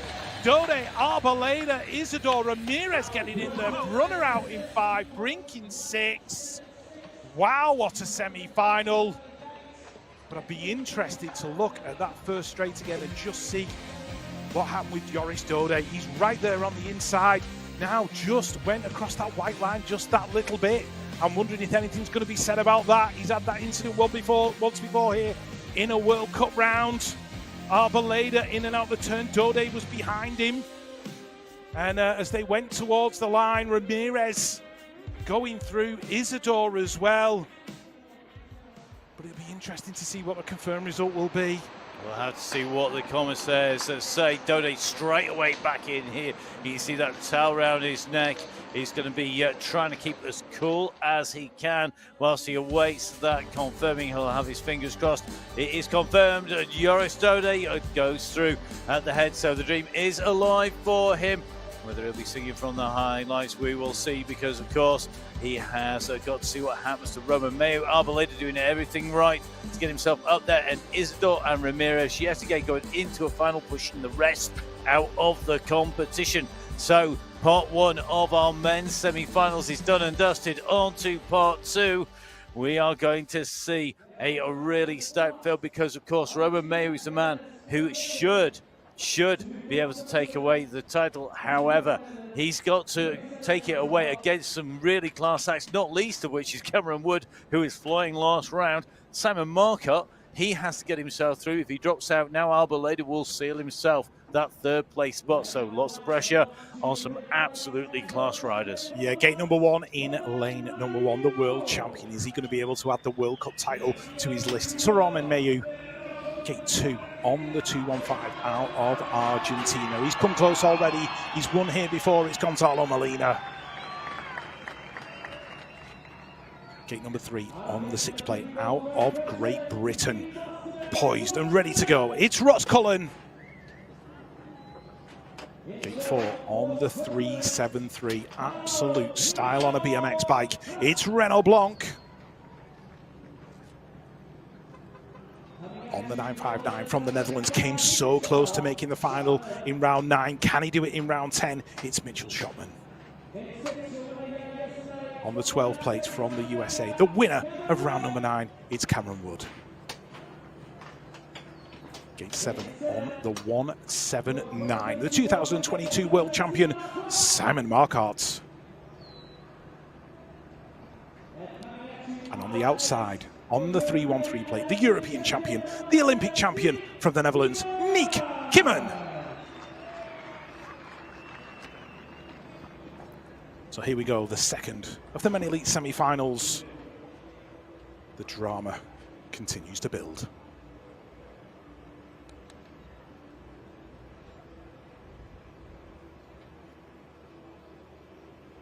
Okay. Okay, riders, random start. Riders ready, watch the gate. The gate drops on semi-final number 2. Who's going to get through into the main event in the last round of the UCI BMX Racing World Cup? Mayu, Kimmen, Molina, 1, 2 and 3. That looks like Renaud Blanc in there in 4. Here comes Simon Marquardt trying to work his way in as well. Mitchell Shotman back there in 6 for the Netherlands. They are swapping and changing in that second turn. Mayu out in front of Mayu, Molina and Kimmen. Kimmen about to make the first final here from Santiago del Estero out of the 4 rounds. Kimmen's going to get in. Mayu takes it. Molina in 2, Kimmen and Marquardt going through. Renaud Blanc in 5, Ross Cullen in 7, Roman Mayu, Joris Dode. It is going to come down to the final of the year. The final of the year will decide every single one of those podium positions, first, second and third. Permutations are going to have a scratch in our heads as we run in, but no messing about here. Roman Mayu straight into the front. They did not want to get into any kind of trouble on the way around there. Yeah, Niek Kimmen had a great start as well. He was just pushed wide in that first turn by Molina, who worked his way into that second spot. And it was Marquardt who overhauled Renaud Blanc as they got to the line. Niek Kimmen making the final here for the first of the 4 rounds that we're having at Santiago del Estero in the 2023 UCI BMX Racing World Cup. I think, Rich, they're going back in time to 2010. Don't blame me, Rich. I'll tell you something. It's absolutely classic racing here today. It'll go down as a great year of BMX racing. We've seen some cracking races. Roman Mayu there taking away the win from Molina, with Kimmen going through and Marquardt. I wouldn't have wanted to be in the Swiss camp if Blanc had eliminated Marquardt's dream of a potential podium at the top 3 in the series overall, but not a problem. And Cameron Wood, wow, from hero to not in the finals, let's say. Yep, it's all action and all drama here in the UCI BMX Racing World Cup in Santiago del Estero, the final round of the season. We will be moving on to the women under 23 final very, very shortly. Looks like riders are up there on the gate. And remember, this is all about seeing who is going to take this away. The temperature is scorching, the temperature going up in the mercury in that thermometer. But this is all about seeing who can rise up and take this by the hands up, because this is absolutely key. A quick reminder for you that the series leader has not made the final. This has left the door open for Veronika Stariska, the rider with the 501 plate, to take away the title. It is possible for her to do that. However, it's going to come down to what happens around her. She needs a win to make sure. This is going to be very, very tight. She's up against a real fast host of riders. The riders battling for 3rd place. Well, we've still got Mackenzie Gayhart in this, who is still in the mix. So this is going to be really, really interesting as we come in the competition. So the women's under 23 finals. Let's show you where the riders stand at the moment. You see Martinez at the top there, but she will not score the big points here in the under 23 competition. It's going to be about whether Stariska can overhaul her. because she's 133 points behind. She gets 165 points for the win. So she's basically got to win this. It's that critical. And it does depend a little bit on whereabouts in the final seedings that we see the position for Tessa Martinez. But that's a big ask with this race field for the finals, Rich. Yeah, it's a massive lineup. Ava Corley absolutely on fire in there, and Emily Hutt looking for that elusive under-23 win. So there's plenty of drama to play out just yet. On the 5:10, gate number 1 for the USA, the winner of rounds 7 and 9, it's Ava Corley. The 5-1-2 out of Colombia. Gate number 2 made the podium in round number 9. It's Mercado from Colombia. Gate 3 from the USA, Mackenzie Gayhart, all smiles. And gate number 4 on the 5-2-3, also from Colombia, Mariana Agudelo Medina. Gate number 5 from Latvia, will she take the under-23 title? It's Veronika Stariska from Latvia. Gate 6 on the 5-0-6 out of Great Britain, it's Emily Hutt. Gate 7, the 5-0-3 out of New Zealand, Megan Williams. Gate number 8 on the 5-1-4 from Ecuador, Dominica Mora Cordero. The women under 23 final. Round number 10 of the UCI BMX Racing World Cup. Here we go.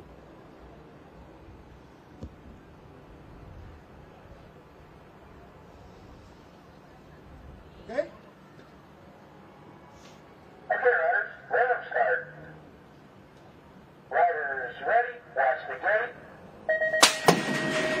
The women under 23 final is underway. This race will decide who takes the title. Ava Corley of the USA leading it into turn number 1. Emily Hutt's in there as well. And the Colombians are 3 and 4. Veronika Stariska of Latvia is stuck in the middle of the pack. She's in there in about 5th right now. So she's really going to have to work it. I don't think she's going to have enough to catch Ava Corley though. She's disappeared down that 3rd straight.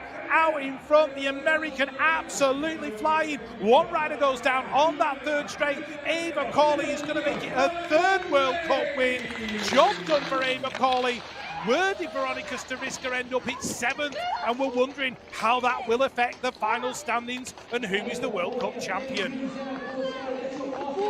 So, subject to what's happening, I mean, there's some really great rides there. You've got to say, fantastic riding here by Sherry Mercado. She put in a great round. She was in the battle for 3rd place on the podium. Now, this is subject to confirmation. This is quite literally live.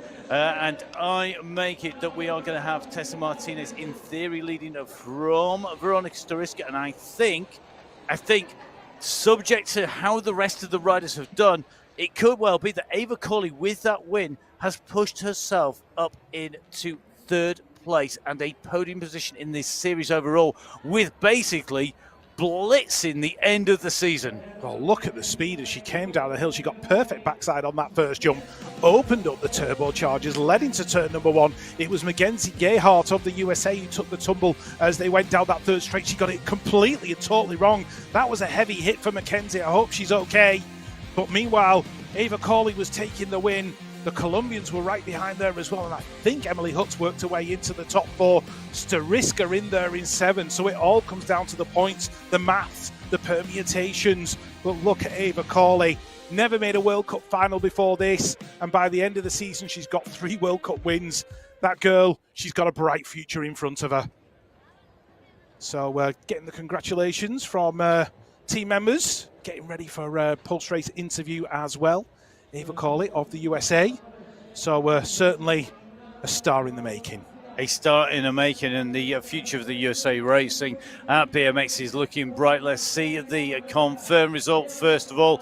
It's Corley in 1, Fayed Mercado, great ride by her, 2nd place. Agudelo Medina in 2, so Colombia with 2nd and 3rd on the podium. Hutt in 4, Stariska down in 7. But great riding, particularly by those Colombians. I mean, we expect to see Corley right up at the front. But Faye Mercado going and diving in there, taking second, and Agadella Medina taking third place. That is a fantastic result, and you can see why they were so happy and hugging it at the end. So what a great rider by Ava Corley. She's shown that she is an absolute star. She has been so quick out of the gate, and she was talking about it being a change in the head that has made the difference. Well, now she can celebrate. Maybe she's going to just let go of those emotions a bit and let her mind run. Ava, that's 3 wins out of 4 here in Santiago del Estero over the last couple of weekends. Can you quite believe how it's gone for you over the last week? I really can't. I'm just so happy with my performance, and I really gave it everything that I had this weekend and last, so I'm happy to walk away healthy, and I'm definitely proud. I'm glad to be here. You've clearly got the understanding, the knack for this track here. Tell us a bit of insight into how you mastered it here. You act like you're riding by yourself, you know? If you act like there's people around you, if you just go out there, you do your 100%, and whatever's your best is your best. So, yeah. Thank you very much. Really well done this last couple of weeks. Enjoy your time off. Thank you. Well, great to hear from Ava Corley there. And all smiles at the top of the ramp, all smiles at the end, and quite rightly so. What a ground she's found this to be here. What a track. It has suited her, and she has made the most of it. You've got to be able to make the most when that opportunity comes knocking. She's absolutely smashed the door wide open here today. What a great result for her. We're looking forward to seeing her on the podium on the flower ceremony, and that is going to be coming to us. She's going to be joined by 2 Colombians. A great result from Colombia here today, taking away a 3rd place here today. Mariana Agadella Medina, the first of 2 Colombians who will be either side of our flower ceremony, with Shahid Nicole. Faye Mercado coming through to take 2nd place, but no disputing the top spot. It is Ava Corley of the United States. She shows that it was certainly no fluke that she was flying as strongly as she was in round 9. She makes it a double winning rounds 9 and 10. What a great result from her, and that is going to push her right up the standings. And subject to confirmation, we make that she's going to take away 3rd place in the series overall. So we can hear from our series leader. We are going to try and catch a word with Tessa Martinez. She had to wait nervously at the side. I wonder if she's got any fingernails left. Well, it's time to find out from Tessa Martinez. Tessa Martinez, you are the UCI BMX Racing World Cup Series winner for 2023, under 23. Just put it into words what this means to you. I'm very proud, of course, but with a weekend like this, it's hard to enjoy it for the moment, but I'm sure I will do it later. In general, it's been a wonderful season. You're wearing the rainbow jersey for the under 23 category, and before this season you had only won 1 World Cup. Tell us about your season, and why do you think it's gone so well? Yes, I can't believe it. I can't imagine it before the season also. But yeah, I work for this, and I'm very proud to do a season like this. Et une réponse en français pour le public français? Très fière de ma saison, évidemment. Je tenais à remercier ma famille, mes amis, l'équipe de France et tous ceux qui me supportent. Donc merci à tous. Merci beaucoup, félicitations. So great to hear from Tessa Martinez. And she might not be the happiest person because of her result here today, but it will sink in.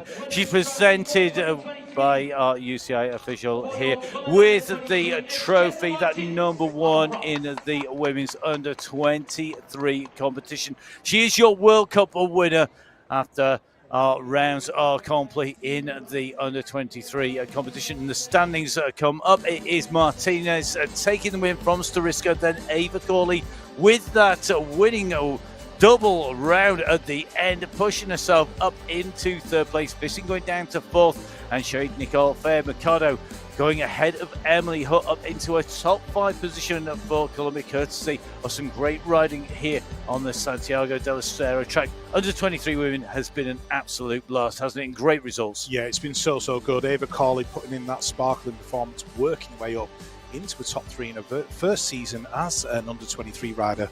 Supremely good riding from her. But we're going to move on to the men under 23. Rico Bierman of New Zealand has already wrapped up the series. Matteo Colsonnet in second spot as it stands right now. Maturano in 3, Goosens in 4, Callum Russell inside the top 5. But we've got a final to go through right now to finalise those standings for the season. And we've got to remember, of course, that top spot, Behrman, second spot, Colsonnet are in there. Maturano and Goosens are the 2 riders fighting out for third place overall in the series. They are the ones who have serious ambitions here. The rest, they want that win as well. But they, I think, are going to find it tough stuff today up against Bierman. He's shown he is absolutely on fire, but I'm sure Matteo Colsonnet would like to get one over on him on the very last round. Yeah, Matteo Colsonnet lining up in gate number 1 for France. Gate number 2 on the 506 out of the Netherlands, it's Tim Goosens.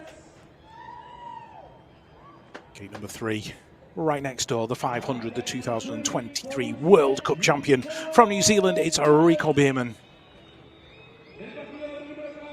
Gate 4 on the 506, already had a win on this track. He's looking for his second one of the season. It's Thomas Maturano of Argentina. Gate 5 on the 511, the green and gold of Australia, but very familiar on that pink bike. It's Jesse Asmus. The 513 out of Ecuador. Gate number 6, Pedro Benalcázar Agüero. Gate 7, the 512, also out of Argentina, Federico Capello.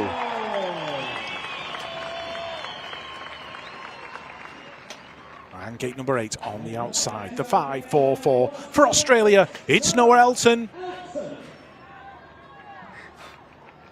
So the final of the 2023 World Cup season for men under 23 is about to go.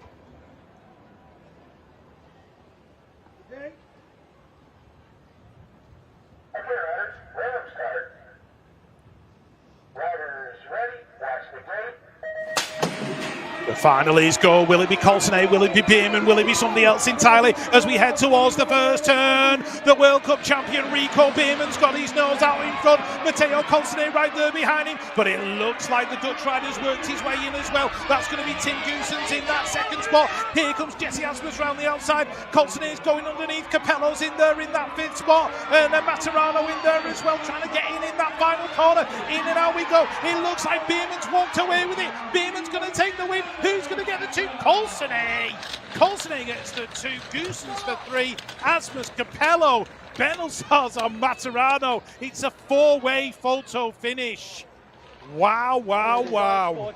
Oh, what a race. Bierman a class apart there. Scores a win at the very end to extend his lead over Matteo Colsonnet, who takes away second spot. But behind Goosens, Asmus Capello, photo finish, and that is for a podium position in terms of the overall. Who's going to be in that third place? Goosens may well have done as much as possible. Will he have done enough to take away that top spot? Maturano, I think, is down in the 7th or 8th as he came over the line there. This really was a masterclass, though, from Bierman. He didn't panic behind. Colsonnet was using every millimetre of the track going from side to side. Yeah, how Jesse Asmus stayed up on that 3rd straight, I've got no idea, but Bierman was checked out and gone, and it was a big old battle for that 4th spot behind, and Colsonnet and Asmus going 2 and 3, but a 4-way photo finish. But Bierman absolutely unstoppable here at round 10 of the UCI BMX Racing World Cup, your World Cup champion for 2023. So we just await the confirmed results coming up on our screens. Who's going to take the 3rd spot? It is Tim Goosens who does that. He gets 122 points to add to his total. That takes him to 583. Maturano, he's down in 7th place. He only gets 67 points. And that is going to take him, oh, it pushes him just in front. I think he's going to hold on to his third place by the skin of his nails. However, we need to hear from the man who has made this his season. It's the one and only Rico Bierman. Rico, congratulations. The second win of this weekend, but it's one that you didn't need to win. You'd already won the overall series, but why was it so important for you to go out and put down a mark and show again today that you deserve to have that trophy? Yeah, I just wanted to go out on a note and show everyone why I'm the overall winner and not end on a bad note, and yeah, ride how I ride and just show my class. And what does it take for you to win this season, the overall series? What's it taken for you to get there? Yeah, just same as everyone says, hard work, dedication, and yeah, consistency is a key for the overall. You're only 20 years old. Do you have a decision now to make whether you go elite, stay in the under 23? What's your plans? Obviously, next season, big for the Olympics, etc. Yeah, I want to step up.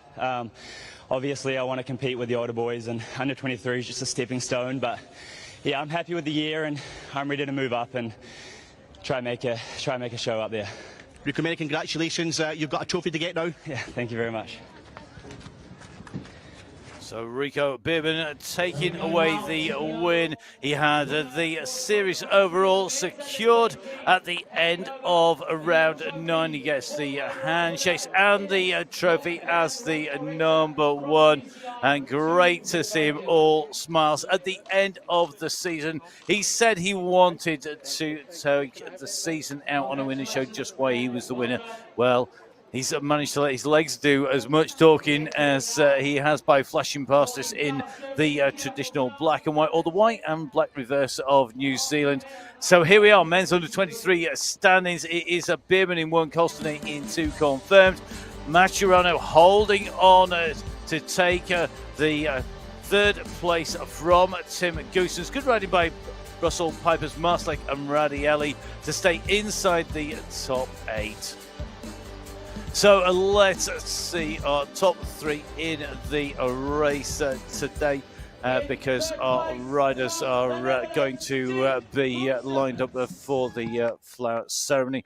So you can see great riding by Tim Goose as he pushed himself up into 4th place in the series overall with his 3rd place here today. Matteo Colston of France taking away 2nd place in the series, 2nd place in today's race, but a win here today for the man from New Zealand. It is Rico Bierman. Bierman takes away the series win, and he takes away the win on the day here today. The man from New Zealand showing just why I'm sure the riders in the senior ranks are thinking, we got to watch out. Bierman's on his way. Will he be able to maul them when he makes his way up into the elite? He's proved to be a very worthy series winner. Yeah, he definitely has proved to be a worthy series winner. He's been in control for most of the year. I got a little bit wobbly at one point, but he's certainly made up for it, and he's got the title. But we are moving on to the Women Elite Final, lining up here, round number 10 of the UCI BMX Racing World Cup in Santiago del Estero. A procession of fine riders who are lined up on that gate. Sakakibara, Smulders, Willoughby, Shriver, Stansel, Pahon and Etienne. But as we take a look at the standings, Sakakibara up there at the top, Bethany Shriver into Laura Smulders rounding out the top 3. Elise Willoughby, the Olympic silver medalist, in there in 4, Clayson's in 5. And this is going to be all about what can Willoughby do as she comes up. It's potentially hers to take as they go into this, but we are going to see if she can do anything about Smulders. Smulders, though, has been on fire. Smulders and Willoughby, the battle for the 3rd and 4th place spots. Going to be interesting to see who's going to take this, Rich. Yeah. They're lined up. Somebody's looking pretty calm and collected here. Looking very focused and ready to go. In gate number 1 for Australia on the 77, it is Saya Sakakibara. Gate 2 on the 22 plate out of the Netherlands, it's Meryl Smulders.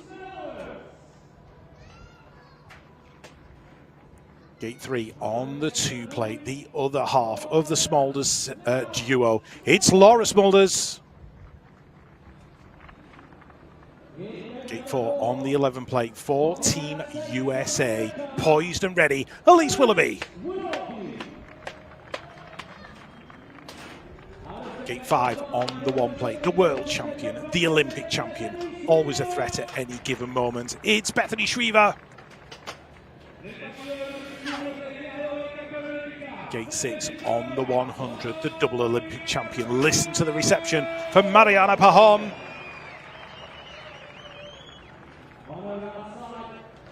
Gate 7 on the 13 plate out of France. Already been on the podium in round number 9. It's Axel Etienne. Right on the outside, gate number 8. For Team USA, Felicia Stansel. The Women Elite final, round number 10 of the UCI BMX Racing World Cup. Let's go. Okay.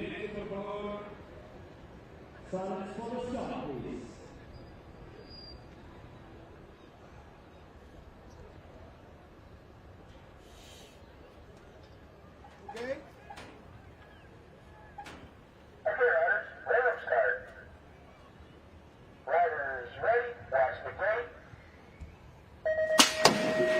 The final of the World Cup 2023 Women Elite heading down towards turn number 1. Sakaki Barra, Willoughby and Meryl Smulders 1, 2, 3 into the corner. Mariana Pajon working her way into the top 4. Here comes Felicia Stansel down the outside into turn number 2. She's in the top 4 spot now. That's Mariana Pajon in there in 5. Best Reaver back there in about 6 at the moment, but there is no doubt who is out in front in this final, taking a 4th World Cup win of the year and the series title. Saya Sakakibara of Australia is your World Cup champion for 2023.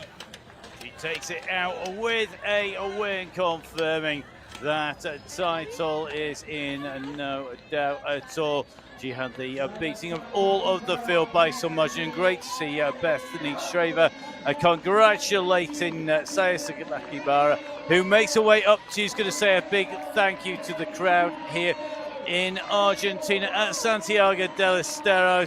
What a fantastic ride by her. She's proved that she is the new rider to watch in terms of being consistent and smiley, happy. Fast riders are always quick. She's a happy, fast rider, that is for sure. Yeah, and bearing in mind where she's come from as well, she had a concussion injury that really derailed her career. She was struggling at one point, didn't know whether she was going to get back into BMX and how long her career was going to last. And she's turned it right around, really around. And now she's back and she's winning the World Cup title in Women Elite. She looks so good. Straight out of the gate, Laura Smulders not getting the best of starts. Elise Willoughby moving her way across. But look at Meryl Smulders into that first turn in 2nd place. But as they went down the 3rd straight, Saya Sakakibara of Australia opening up the lead into the final corner. There was absolutely no doubt at this point who was going to take the win. She brought that red plate home. She took the World Cup title in Women Elite. Saya Sakakibara, she's top of the pile for 2023. So Saya Sakakibara taking top spot, Beth Schraver in 2. They were the only 2 riders who could be up there, and I think it is going to be Laura Smulders who is going to take away 3rd place, doing enough to keep Elise Willoughby off her heels. But no doubting the champion here today, Saya Sakakibara. And as we see the final results confirmed, she is in number 1 with Meryl Smulders in 2, Elise Willoughby in 3, Mariana Pajon in 4, Laura Smulders in 5, Felicia Stansel in 6, Bethany Schraver in 7, and Axel Etienne in 8. Great rides, great riders, an amazing race behind the World Cup winner and a race winner. Sakakibara, UCI BMX Racing World Cup Series winner, Women Elite 2023. Just put into words what it means to you. Just everything. And like when I was at home with my concussion last year, or this time last year, I missed out on Colombia. I was just, never would have thought that I would win this overall, have such a successful season. So surreal just to be up on the start hill just then, having won 3 already. And just to be like, I can do this. I just have to do my best, and I probably have a good shot of winning again. And it's such a surreal experience.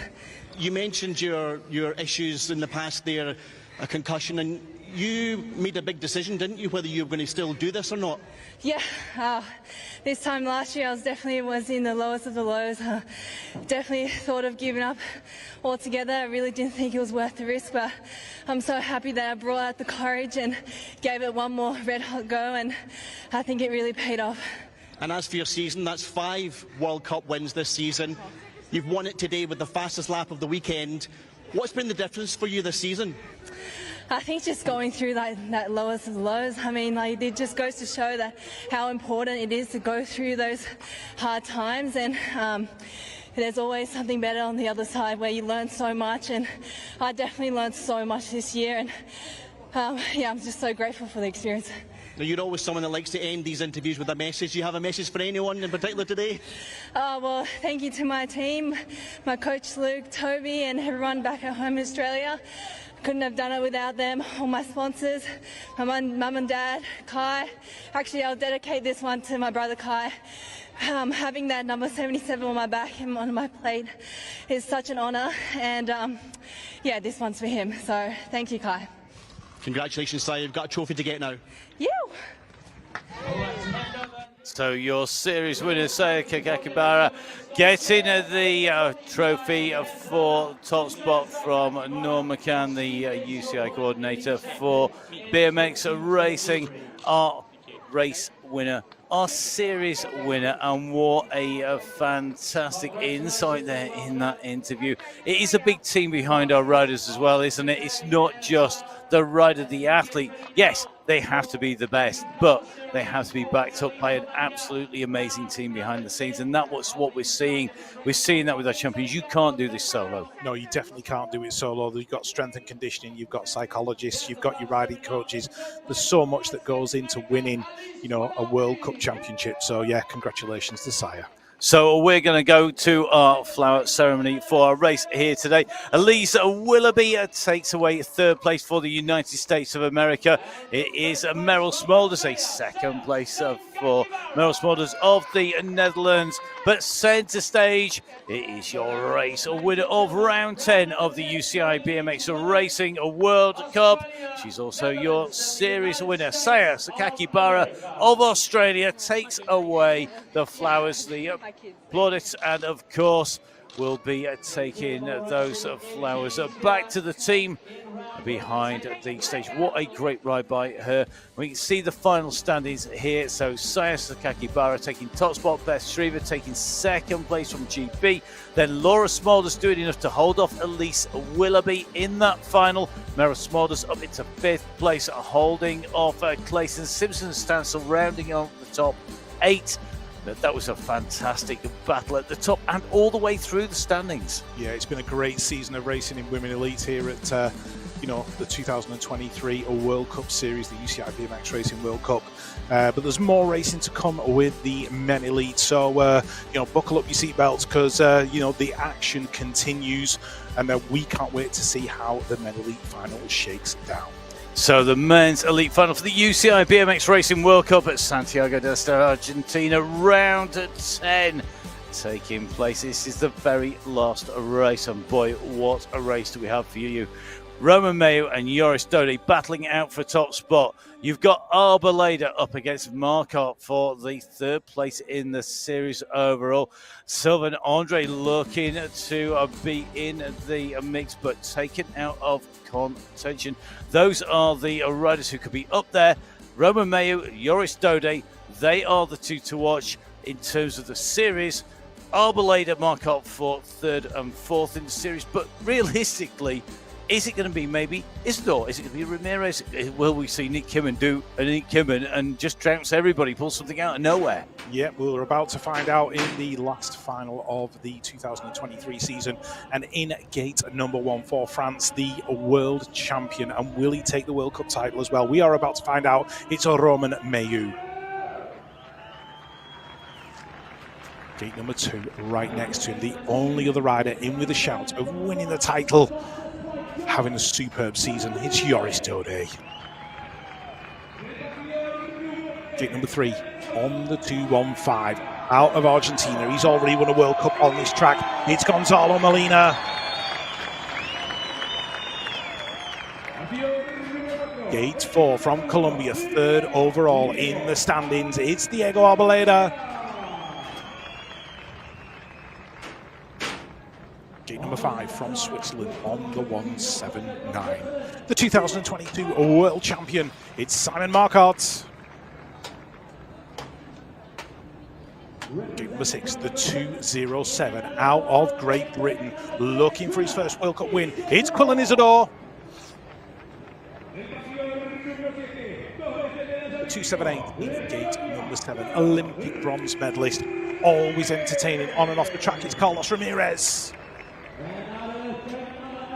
And on the outside, it is very familiar, gate 8, the Olympic and European champion from the Netherlands, Nick Kimmen. A quick reminder, Romain needs to finish 4th or above to take away the series. Joris Dode needs really to take the win, and Roman may have a bad day. Who's it going to be?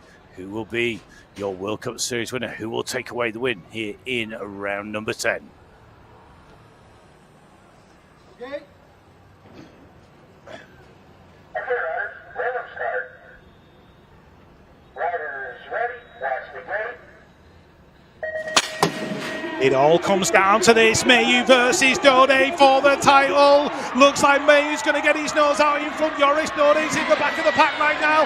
So it looks like the World Cup title will be going to Romain Mayu. But we've got another half lap to go. In and out of that second turn. Nick Kimmen up there in 2. Melina in 3. Arboleda in there in 4. But Romain Mayu, the world champion in the rainbow jersey, in and out the final corner. Quillan Isidore's looking for a podium. He's battling with Arboleda to the stripe. Mayu takes the title. Kimmen in 2. Quillan Isidore has hit the podium in 3. But the World Cup title goes to Romain Mayu of France. The fairy tale ending is complete. Move over Posh and Bex because we've got Romain and Saya. Do I need to say anything? What a ride. What a performance. He's talked about when Saya takes the win, the pressure is on him to do better. How can you do better than a win? You can't. He's taken away the title. He takes away the win. I'd say something. He really suits those stripes and they suit him. Sometimes it can be a curse, not this time round. That is well and truly a blessing. He is the man, and I think we've got to say the rider of the men's elite season. Oh, he's been absolutely unstoppable this year, Romain Mayu. He really has put it together. His consistency, even when he hasn't won, he's been up there in the finals and he's done everything he needed to do. It's been an absolutely masterful performance all through the season. He's taken the title, but also as well, Quillan Isidore of Great Britain hitting that podium. And Nick Kimmen of the Netherlands, he'll be the first to admit that his trip to Argentina hasn't been a fruitful one, but he's ended his World Cup season with 2nd place on the podium. But that is the man of the hour, Romain Mayu.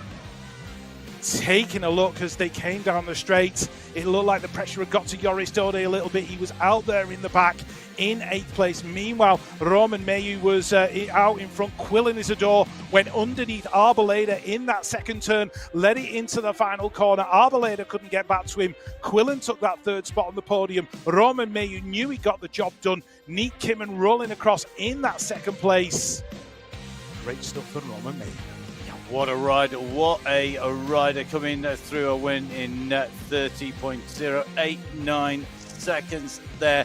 Not the fastest lap of the day, but what does it matter when you take away the win, you take away the series? And I tell you something, that is going to be one very happy Romain Mayu. You can see what it meant to him straight through that finish, and absolutely ecstatic. I'm sure he is going to have some fantastic words of wisdom for us when we get to talk to him. Romain Mayu confirmed as your winner from Nick Kimmen in 2. Quillan Isidore with that podium in 3. Arboleda ahead of Ramirez, Dode, Marcotte and Melina, and making sure that he continues to hold on and will take away 3rd place in the series overall. So Arboleda in 3 in the series standing, subject to confirmation. Here it comes. I think that's the first day ever in the world my maths has actually been correct. There we go. So Diego Arboleda takes 3rd place. Joris Dode takes 2nd and Romain Mayu takes away top spot. Kimon, do you know what? That is a good result because he's had such a yo-yo Roman, season. many congratulations, World Cup Series winner 2023, Elite Men. What's going through your mind right now? Because I can only imagine what it's been like, this battle over the last few months. I don't know. It was the goal. So when you achieve what you've been working for, it's satisfying. So I mean, we keep rolling. Worlds was the first goal, and then I was leading the ranking. So I came here with the hope of getting the red plate back and win the overall. And well, it's almost a perfect 10 days, so with 3 wins in the second place. Great way to finish the season. You always look so calm, yourself and Joris in the French box there, but what's it been like mentally, you know, like going up against one of your best friends? It's been like every other races, you know. I think we can make the difference with when it's business on the track and when we're off track. So nothing has really changed. I came here today the same as I was last weekend and did my thing and ended up winning. So it's good. But it was good to battle with Joris the whole season. We're really good friend, and like I said, he's one of the greatest. So if I have to battle with someone, I might as well battle with him. But something has changed for you, though, because until this season, I believe you'd only won World Cup, and here you are with 5 World Cup wins in the World Champions Rainbow jersey. What has changed this season? Just a switch. I wasn't motivated anymore. I had to change something, so I changed program, changed the way that I see the season, focused just on World Cup races, and I showed up on every race fully motivated, which made a big difference with last year. So yeah, 5 World Cup wins this year. 1 World, so perfect season. Finalement, un repos en français pour la public française, s'il vous plaît. C'était une saison presque parfaite. 6 victoires en Coupe du Monde, le championnat du monde. Ça n'a pas été facile, mais je m'étais préparé pour, donc voilà, ça fait plaisir d'y arriver. Et tout le travail qui a été fait tout l'hiver jusqu'à mars, voilà, ça paye et jamais abandonné. Thank you very much. Now you have a trophy to collect. Merci. Great to hear from Romain Mayo, and a dream season, a World Championship win, a World Cup win, a plethora of race wins at the World Cups, a very worthy winner of the title of overall series winner of the UCI BMX Racing World Cup. Romain Mayo of France taking top step and being handed his trophy. A very, very, very refreshed rider, and sometimes a change is as good as a rest, and it came through in spades. Yeah, he definitely did. He worked his way into that first turn. It was a picture perfect first straight from Romain Mayo when Nick Kimon just picking up that second spot behind. He'll be delighted with that to end his season. And Quillan Isidore, you can see the exultation as he crossed the line, and he was so happy with that podium. And there is the man himself, Quillan Isidore, picking up his flowers. And in second spot, collecting the flowers in the traditional flower ceremony, it's Nick Kimon. But the man of the hour, the World Cup Series champion for 2023 in men elite. From France, he's the world champion as well, Romain Mayo. So the riders all smiles on the podium for the traditional press photos, and there is your confirmed top 3. Romain Mayo taking the win, Nick Kimon in second, and Quillan Isidore of Great Britain rounding out the podium. So great to see our top 3 riders all smiles after a fantastic race here today. And Quillan Isidore taking away a podium. That was the result of a lot of hard work. He didn't give up all season, and that has been true of so many riders time and time again this season. The fastest lap will be some consolation to Joris Dode, yet again taking the fastest time, but not making it stick in that final. Behind then it is Bierman, Sakakibara and Corley, and they are basically racing in those other categories. It's going to be interesting to see when we get that move across, when people like Bierman move up into the elites. Whenever Corley goes into the elites, that's a long way away. She's already putting down some very fast times, and they're going to be looking forward, of course, because this is the end of the 2023 season. And as you can see at the end of the season, the men's elite standings as follows, with Roman Mayo taking the win from Joris Dode in second and Diego Arboleda in third. Nick Kimman in fourth. Marcotte with a great result going up into that final, pushes him right up into fifth position, with Ramirez, Renkerel and Andre all dropping down the standings.